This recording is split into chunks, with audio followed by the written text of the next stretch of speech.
Andito na tayo ngayon mga higala sa area. Maghanap ako ng mapwestuhan dito. Dito, napakaganda. Gandang pwesto dito. Kasi may kahoy isa. Saka meron din dito. Lagyan ko dyan ng duyan. Dito na ako ngayon magmuntar ng duyan. Hindi naman, wala namang sign na uulan. Hindi na ako maglagay ng tent. Mamaya na lang pag umuulan na. Ang gagawin ko ngayon mga higala, linisan ko muna ito dito.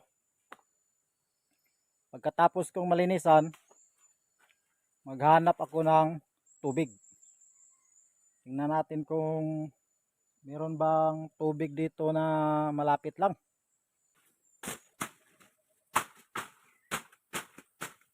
Tapos na ako mga higalang maglinis. Maghanap naman ako ng tubig. Gaya nito. Yan, ganyan lang, kunti lang. Ito yung titingnan ko mamaya pagbalik ko. Ibig sabihin nito, dito ako dumaan.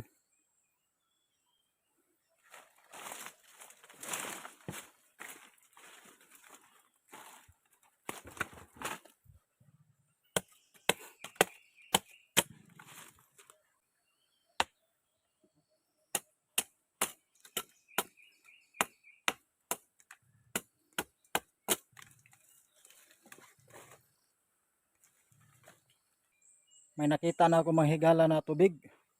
Pupuntahan natin.